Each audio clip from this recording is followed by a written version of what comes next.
Olá, amigos. Eu sou o pastor Divino Carlos e nessa oportunidade eu quero falar sobre o tema a oração, esse tema tão relevante que com certeza nós precisamos crescer nesta área se quisermos ter uma vida espiritual bem-sucedida. Nós sabemos, meus amados, que Jesus, ele orava muito e, na verdade, também nos exortou a orarmos também. Nós encontramos, por exemplo, aqui em Mateus, capítulo 26, verso 36, quando ele diz assim: em seguida foi Jesus com eles a um lugar chamado Getsêmani e disse a seus discípulos: assentai-vos aqui enquanto eu vou ali orar.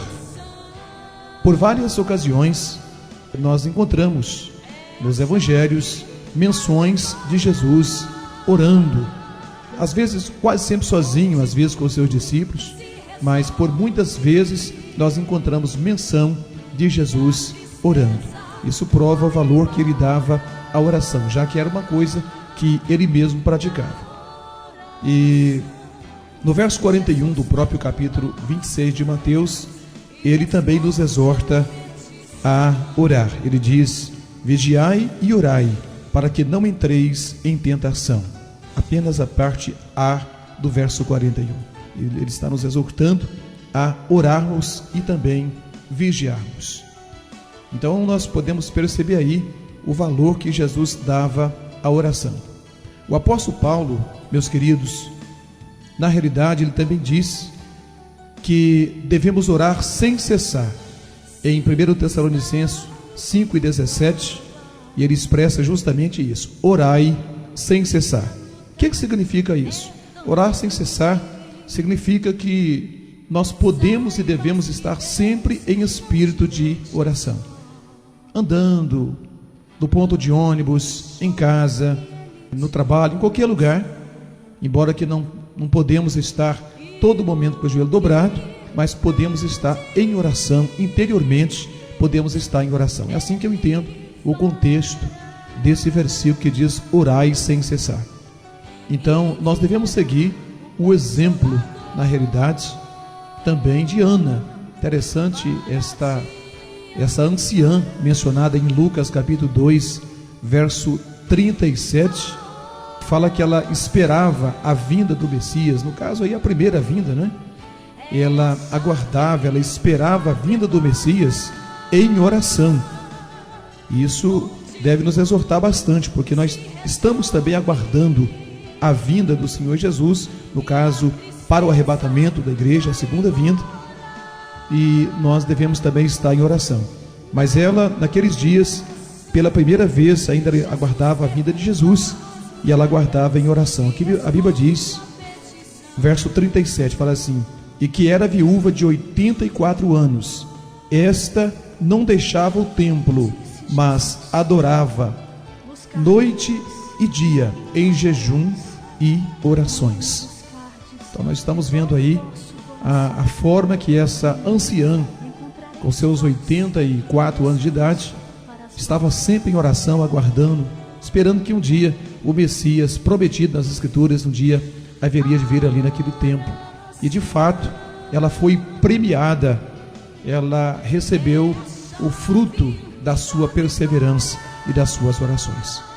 Então nós podemos ver nessa introdução aí a importância da oração. Jesus, ele se importava, Paulo se importava, Ana se importava. Alguns exemplos apenas que nós estamos dando, mas se fôssemos analisar toda a Bíblia, nós vamos ver tantas outras pessoas que se importavam com a oração e por isso tiveram uma vida espiritual bem-sucedida. Espiritual, ministerial, não é? Bem-sucedida. Eu gostaria, nessa segunda parte, amados, de falar sobre algumas constatações em relação à oração. Constatações que não podemos negar, não tem como negar, e deve nos levar a refletir realmente como que estamos agindo em relação à questão da oração. A primeira constatação, meus amados, é que, infelizmente, parece que nós estamos ocupados demais para orarmos. E por isso estamos ocupados demais para ter poder, não é? Porque sem oração não há poder. Existe aí uma máxima no meio evangélico que eu concordo plenamente, que muita oração, muito poder. Pouca oração, pouco poder. Nenhuma oração, nenhum poder. E aparentemente parece que estamos ocupados demais para orar. E, em consequência, ocupados demais para ter poder, não é? Porque não vamos ter poder sem uma efetiva vida de oração. A segunda constatação: será mesmo que o nosso problema da questão de oração é falta de tempo? Porque, analisemos, gente, o dia tem 24 horas, não é isso? Dia e noite, 24 horas. E nós sabemos que para todos e para tudo, por que não dizer assim, existe tempo, não é? A Eclesiastes 3, inclusive, fala a respeito disso, que há tempo para todo o propósito. Então nós encontramos tempo para tudo durante essas 24 horas. Deveríamos também encontrar tempo para a oração, já que encontramos tempo para comer, para descansar, para trabalhar, para ler, enfim, lazer e uma série de outras coisas. Deveríamos também encontrar tempo dentro dessas 24 horas para orarmos um pouco mais na presença do Senhor. Na realidade, meus amados, o nosso grande problema chama-se prioridade, questão de valores. E eu diria que nós arranjamos tempo para tudo que acreditamos que realmente tem valor. Se achamos que uma coisa tem valor para nós, então nós arranjamos tempo para aquilo. Agora, se na verdade não achamos que isso tem muito valor, na verdade também não preocupamos em encontrar tempo para dedicar àquilo. Então, na realidade, é uma questão de prioridade, que infelizmente a oração ainda não é na grande maioria dos cristãos. A terceira constatação, meus queridos, é o seguinte: a solução, na realidade, é arranjar tempo para a oração e não ter tempo. Porque, na verdade, meus amados, nós vivemos uma vida muito corrida, e eu sei que existem pessoas que o tempo deles é muito corrido, mas corrido mesmo.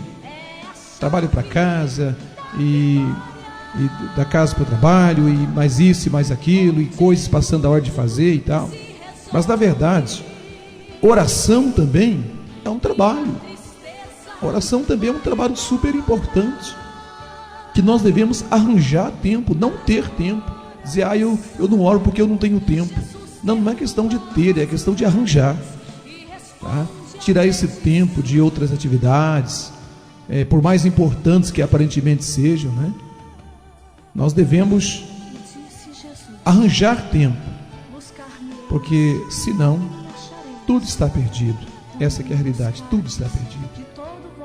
Nós podemos perceber que Jesus, meus amados, era a pessoa mais ocupada que já existiu aqui na terra. Eu duvido que houvesse uma pessoa mais ocupada do que Jesus quando ele esteve aqui na terra.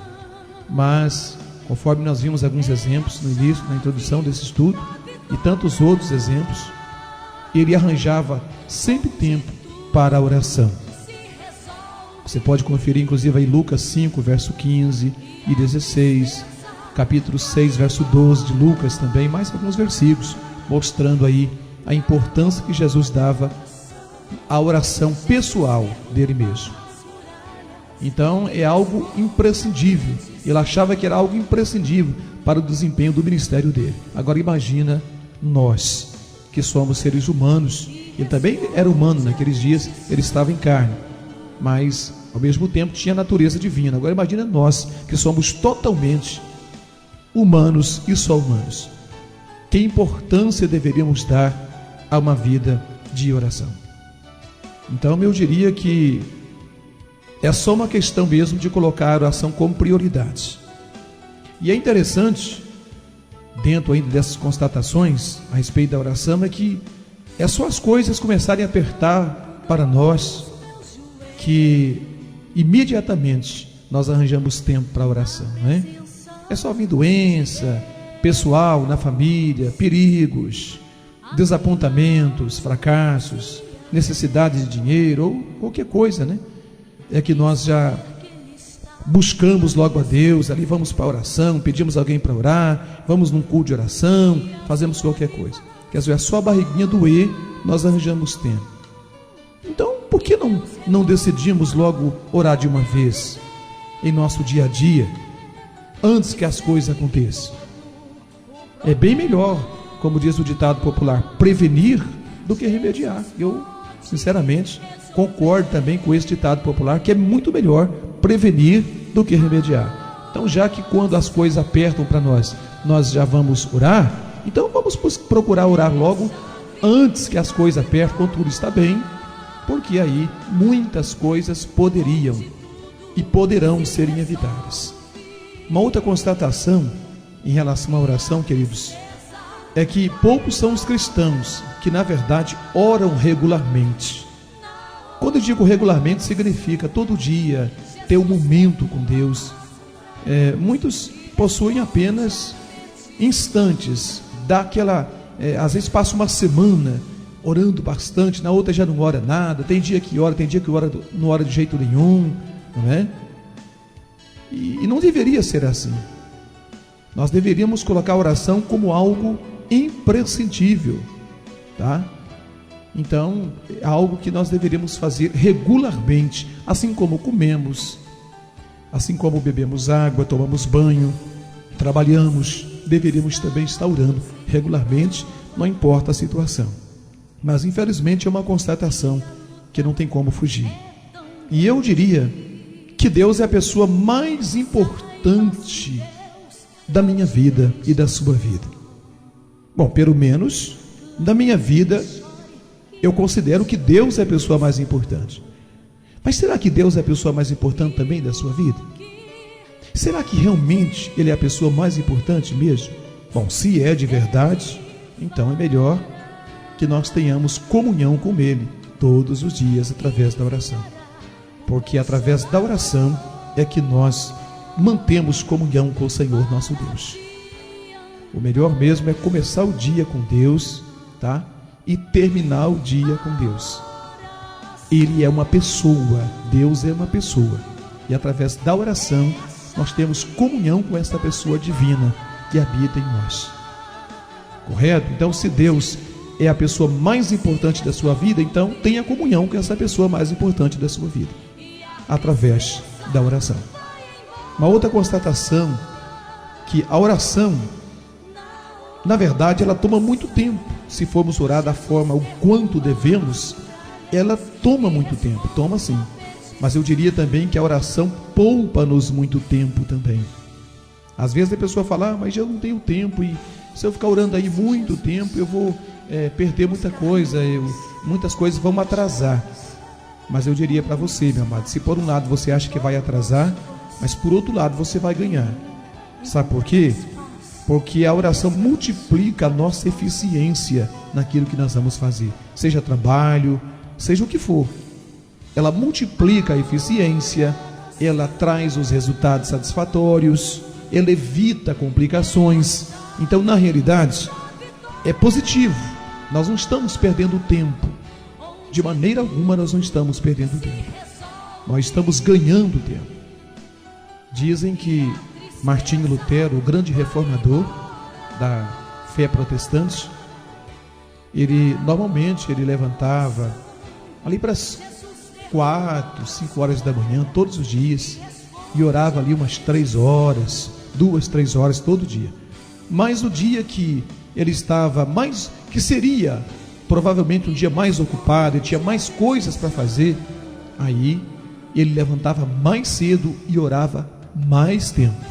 Ah, mas por quê? É justamente porque ele ia precisar mais da sabedoria de Deus, ele ia precisar mais da intervenção de Deus no seu dia. Aí ele intensificava mais o seu tempo de oração. Comumente nós fazemos o contrário, né? Se o dia está mais tranquilo, assim, nós até que podemos orar um pouquinho mais.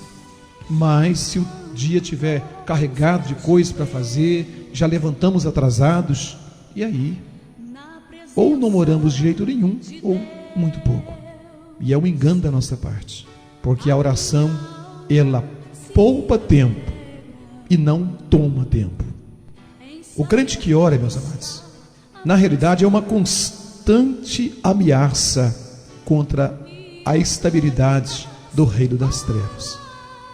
Talvez por isso que o inimigo se levanta tanto contra a oração, porque através da oração nós desfazemos os planos do diabo em relação ao que ele quer fazer na vida das pessoas e até, por que não dizer, em nossa cidade, em nosso país. Então, através da oração, nós desfazemos, nós desestabilizamos o reino das trevas, porque a oração funciona como se fosse uma bomba, né? O reino das trevas. É letal, digamos assim, aos propósitos do diabo. Não tenha dúvida disso. Vamos dar, meus amados, o melhor do nosso tempo para Deus. Não importa se seja de madrugada ou na sua hora tranquila com Deus, não importa. O importante é que nós venhamos a dar prioridade àquele que deu tudo para nós, aquele a quem devemos tudo, seja físico, espiritual, seja material, que é Deus. Homens de Deus, super ocupados, sempre arranjaram tempo para Deus, amados. É uma constatação, a história mostra isso, que sejam elas mães super ocupadas, que arranjaram tempo para Deus, tipo a esposa de John Wesley, Susana Wesley, que tinha 19 filhos e ainda assim tinha tempo para Deus na oração, no trabalho. Hoje muitas vezes a pessoa ia com um filho, com 2, com 3, não tem tempo, os meninos não dá tempo. Ela tinha 19 e ainda achava tempo para buscar a presença do Senhor. Como Ruth Graham, esposa de Billy Graham, né? Com 5 filhos, espalhava Bíblias abertas pela casa inteira, para não perder tempo. Todo lugar que ela ia, ela estava orando, estava lendo um versículo da Bíblia, já que tinha vários filhos para cuidar. Então ela já espalhava a Bíblia por tudo quanto é canto, e todo canto que ela ia, ela estava lendo e em espírito de oração. Então, na realidade, a questão de falar assim, eu sou ocupado, eu não tem jeito, porque eu sou ocupado, realmente não é a questão, não. Volto a insistir, a questão chama-se prioridade. Gostaria de falar também, meus amados, dentro desse terceiro tópico, sobre as condições de uma oração respondida. Vamos ver aqui alguns aspectos, alguns itens que verdadeiramente nos ajuda a recebermos respostas das nossas orações, porque efetivamente todos nós queremos orar ou devemos orar, e todos nós, quando oramos, queremos respostas, queremos sermos vitoriosos. Então eu enumerei aqui algumas condições que podem nos ajudar a ter vitória da oração. A primeira delas é permanecer em Cristo. Aqui tem uma menção em João capítulo 15, que você pode inclusive conferir na sua Bíblia Sagrada, no capítulo 15, o verso de número 7, que diz o seguinte: se permanecerdes em mim e as minhas palavras permanecerem em vós, pedireis o que quiserdes e vos será feito. Então, uma das condições de uma oração respondida é permanecer em Cristo, que é depender dele em tudo, que é cultivar um relacionamento com ele, uma experiência pessoal com ele diariamente, né? Que é andar com ele pela fé, independente de estar sentindo ele ou não, porque nós servimos a Deus pela fé, porque nós não andamos pelo que vemos, a Bíblia diz isso, nós andamos pelo que cremos, e assim fazendo nós estaremos permanecendo em Cristo. Isso ajuda-nos a termos a resposta das nossas orações. A segunda condição é a purificação do pecado cometido. Nós temos algumas passagens que nos ilustram isso. por exemplo, o Salmo 32, verso 5. Nós temos também Isaías 59, verso 2, diz: mas as vossas transgressões fazem separação entre vós e o vosso Deus, para que não vos ouça. E o Salmo 66, 18, que também mostra que se tivesse, o salmista diz ali que se ele tivesse atendido às vaidades do seu coração, o Senhor não lhe teria ouvido. Mas certamente, como ele não atendeu às vaidades do seu coração, Deus o ouviu e atendeu. Desfrute do perdão de Deus instantaneamente. Você pecou, fala com Deus. A Bíblia diz em 1 João 1,9 que se confessarmos nossos pecados, Ele é fiel e justo para nos purificar, para nos perdoar e nos purificar de toda injustiça. Então, não espere sentir-se perdoado. Receba o perdão pela fé. Acredita nessa palavra, que Ele perdoa sempre quando nós arrependemos e confessamos. Isso é muito importante para termos as nossas orações respondidas. Um outro fator também super importante para termos as nossas orações respondidas: orarmos em nome de Jesus. Aqui em João capítulo 14, versos 13 e 14, fala isso com muita clareza. João capítulo 14, versos 13 e 14, fala assim: e tudo quanto pedirdes em meu nome, isso farei, a fim de que o Pai seja glorificado no Filho. Se me pedirdes alguma coisa em meu nome, eu o farei. Então a oração de petição deve de ser em nome de Jesus. Ouve-se muitas orações em nome do Pai, do Filho e do Espírito Santo, petições, mas não é bíblica. Em nome do Pai, do Filho e do Espírito Santo, digamos que é uma bênção apostólica, a consagração de alguma coisa, mas petição não.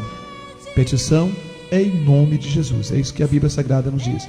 Isso faz muita diferença, porque quando você ora em nome de Jesus, significa ir ao Pai pelos méritos do seu Filho Jesus.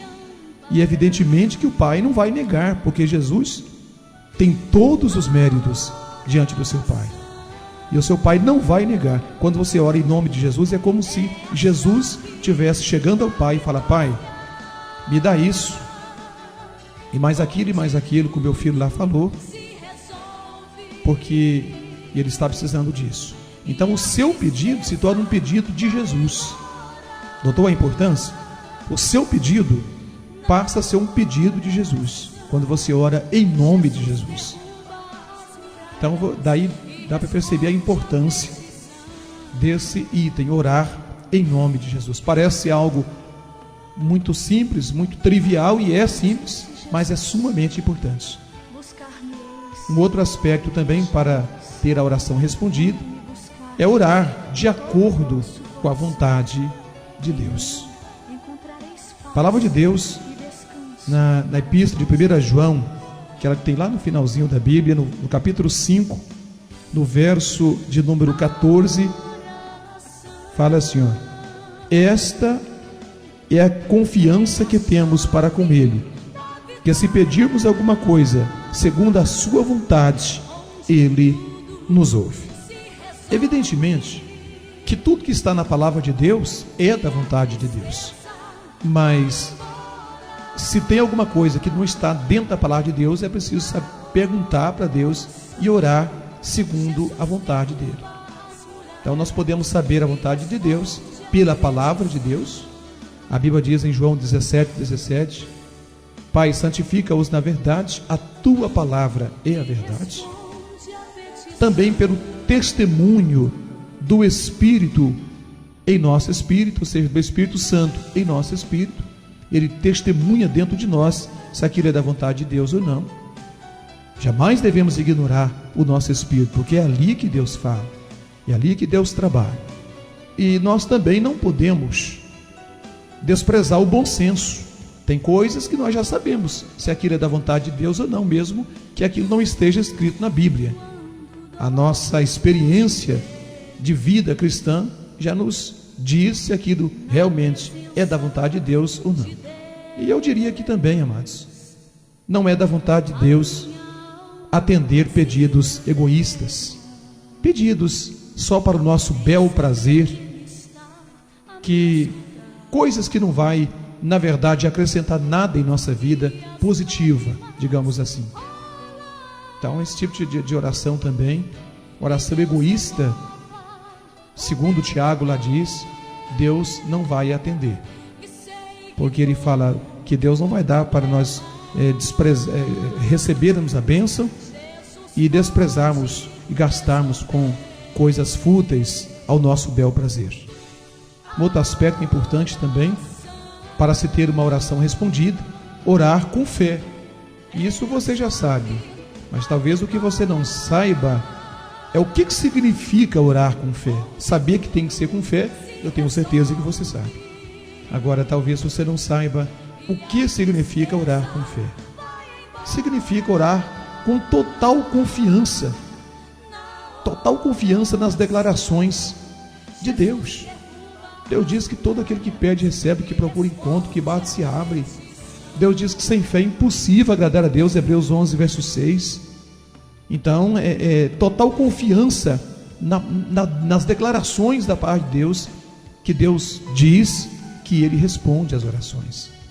Também orar com fé significa crer que Ele fará exatamente o que Ele diz que fará.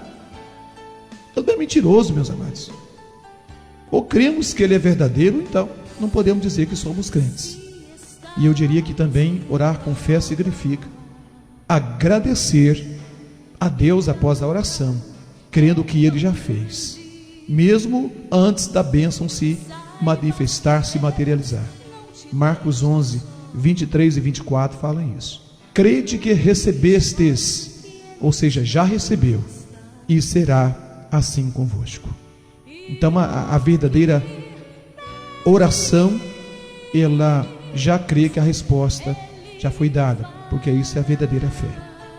Um outro aspecto também para se ter uma oração respondida é a ausência, até comentei agora mesmo, mas só repetindo, a ausência de egoísmo.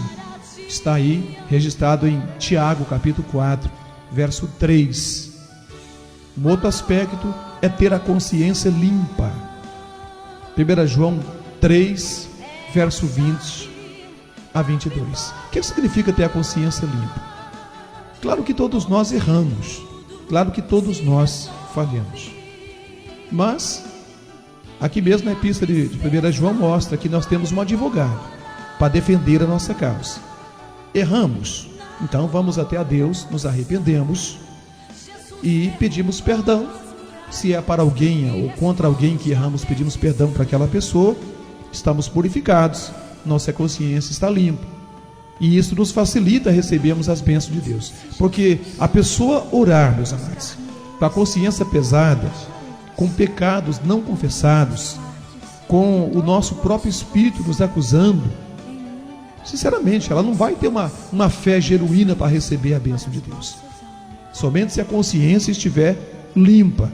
E não tem como a consciência estar limpa, sem primeiro lançarmos os nossos pecados através da confissão em Jesus. Um outro aspecto também importante para recebermos as respostas das nossas orações é termos um espírito perdoador. O que significa isso? Estarmos dispostos a perdoarmos. Todos nós falhamos com muitas pessoas. Todos nós erramos. E em Mateus 6, versos 12 e também 15, na oração do Pai Nosso, deixa bem claro isso. Que se nós não perdoarmos aquele que nos tem ofendido, o Pai também não nos perdoará. Lá está muito claro isso, Mateus 6, a partir do verso 9 até o verso 15, passagem completa que fala justamente sobre a oração do Pai Nosso. Aquela pessoa rancorosa, aquela pessoa que não perdoa, vai ter dificuldades em ter uma vida de oração profícua, uma vida de oração frutífera, uma vida que tenha respostas de Deus. Um outro aspecto também importantíssimo para termos a oração respondida é justamente orarmos com a ajuda do Espírito Santo. Em Romanos 8, 26 e 27, fala ali que o Espírito intercede por nós com gemidos inexprimíveis. O que é orar no Espírito? A Bíblia Sagrada diz isso em algumas ocasiões. No Novo Testamento fala, nos exortando a orarmos no Espírito. E você vai notar que quando diz lá orarmos no Espírito, é com E maiúsculo, é Espírito Santo. Mas o que é orar no Espírito Santo? É a oração em línguas. É a oração em línguas, que embora que o seu espírito ou a sua mente fica infrutífera, mas a Bíblia diz que o seu espírito ora de fato, ora produtivamente, porque é uma comunicação do seu espírito com o Espírito de Deus. Então é uma oração perfeita. Se você quer ter bastante vitória e resposta às suas orações, ore bastante em línguas no seu dia a dia, de dia, qualquer hora, no culto, em casa, na rua, porque para orar em dom espiritual de língua, não precisa orar alto, você pode orar entre você e Deus somente, no dom do Espírito chamado línguas. E isso é muito importante. Nós recebemos muitas respostas de Deus através da oração no Espírito. Outro aspecto importante para ter a oração respondida é ser persistente e fervoroso.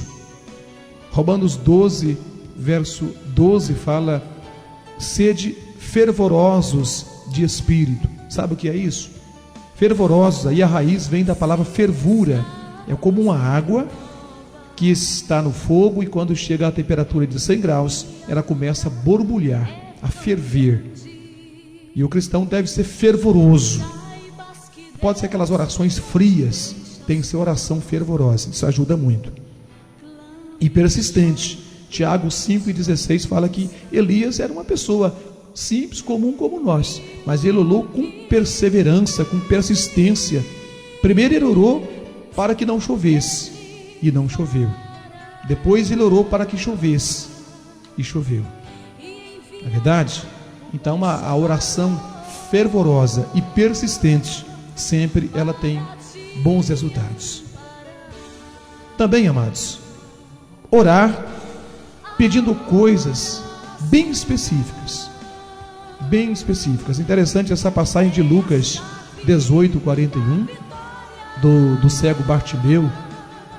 Jesus perguntou para ele: o que você quer que eu te faça? Evidentemente que Jesus sabia que ele era cego. Evidentemente que Jesus sabia. Até parece uma pergunta estranha, mas não era. O que Jesus queria era que ele fosse específico, que ele demonstrasse realmente o desejo, a vontade de receber aquela bênção específica. Ele falou: eu quero ver, que eu veja. E Jesus lhe disse: então vê, veja, você quer ver, então vê. Então Jesus continua perguntando para nós hoje: o que você quer que eu faça para você? Nós temos que ser específicos em nossas orações. Senhor, eu quero isso, assim, assim e assim, dessa marca ou daquela, dessa forma ou de outra. Correto? Orações específicas têm respostas específicas. E agora, a posição corporal não é importante. Nós podemos ver aí na Bíblia várias posições corporais de pessoas orando e Deus respondeu. Ezequias orou quando estava na cama, Deus respondeu. Constantemente nós vimos ali na Bíblia pessoas orando de joelho. Jesus também orou de joelho, amém? Orações respondidas. Pessoas orando em pé. Tem várias menções na Bíblia, Deus também respondendo.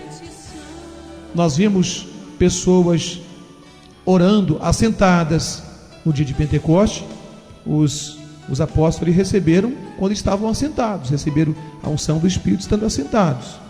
Era uma resposta de Deus também. Então, a posição corporal não importa. O que importa é a posição do coração.